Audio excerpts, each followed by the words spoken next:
हाय दोस्तों, कैसे हो आप सब लोग। आज चाइल्ड हेल्पलाइन रेलवे स्टेशन का जो चाइल्ड हेल्पलाइन है हल्द्वानी, वहाँ पर मैं गई थी और वहाँ पे जो रेलवे चाइल्ड हेल्पलाइन का पूरा स्टाफ है उनके साथ बैठी और मैंने वहाँ पर जो है रेलवे चाइल्ड हेल्पलाइन या फिर रोडवे चाइल्ड हेल्पलाइन का जो पूरा रोल है वो किस तरीके से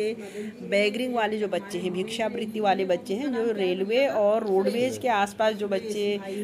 टहलते हैं, भीख मांगते हैं, फिर नशा करते हैं, किसी की जेब काटते हैं या फिर यहाँ से दूसरे राज्यों को चले जाते हैं, दूसरे राज्यों से यहाँ बच्चे आते हैं, ट्रैफिकिंग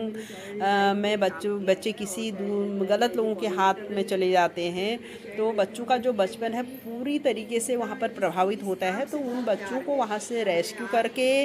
उन्हें मेन स्ट्रीम में पहुँचाने तक की जो जिम्मेदारी है वो रेलवे और रोडवे चाइल्ड लाइन की है। तो कहीं ना कहीं हम कहते हैं कि चाइल्ड हेल्पलाइन 1098 बच्चों को जो है मुसीबत से जो है उनको उबारता है। तो ये रेलवे और रोडवे चाइल्ड लाइन की जो भूमिका है, तो वहाँ पर हेल्प डेस्क में पूरा स्टाफ कंटिन्यू रहता है, 24 घंटे रहता है, 7 दिन रहता है। और जो बच्चा इस तरीके से उन्हें नज़र आता है उस बच्चे को वहाँ से रेस्क्यू करते हैं, उसकी काउंसलिंग करते हैं और बच्चे के थ्रू उसके माँ बाप तक टीम पहुँचने की कोशिश करती है। माँ बाप की भी काउंसलिंग होती है और दूसरे स्टेट से, दूसरे राज्यों से कोई बच्चा आता है तो उसमें उसको CWC के सामने प्रस्तुत करके बच्चे को शेल्टर दिया जाता है। फिर उस बच्चे के माँ बाप को ढूंढने की कोशिश की जाती है, जिसमें पुलिस प्रशासन और चाइल्ड जो वो है क्या कहते हैं CWC है, चाइल्ड वेलफेयर कमेटी है, JJ बोर्ड है, सब लोग मिलके जो है उस बच्चे के घर को ढूंढते हैं, उसके परिवार को ढूंढते हैं, परिजनों को ढूंढते हैं, बच्चे को वहाँ तक पहुँचाते हैं। और जो बच्चे लोकल के हैं उनको भी वहाँ से हटा के उनको जो है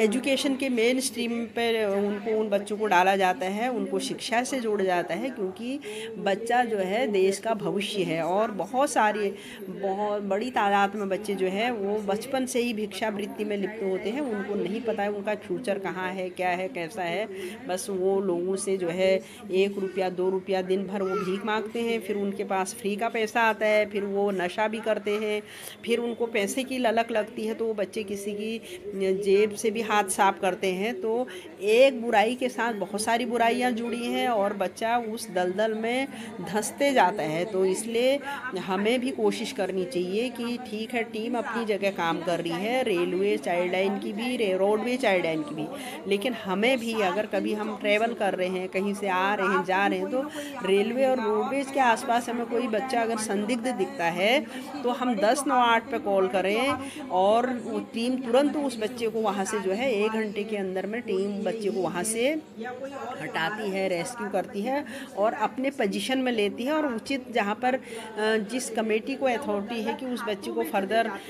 वैकल्पिक शेल्टर देना है, परमानेंट उसको कोई शेल्टर देना है या उसको उसके माँ बाप को सौंपना है, तो ये फिर जो है चाइल्ड वेलफेयर कमेटी की जिम्मेदारी होती है। उसमें पुलिस प्रशासन का भी सपोर्ट होता है। कई बच्चे अवसाद में होते हैं, कई बच्चे जो है जिद्दी होते हैं, क्योंकि बच्चा तो नॉनसेंस है, उसको नहीं पता। तो उन बच्चों को थोड़ा सा उनको समझ, उनके अंदर समझ विकसित हो, उनका दिमाग थोड़ा सा वहाँ से हटे, तो बच्चों की काउंसलिंग भी प्रॉपर वे में की जाती है। तो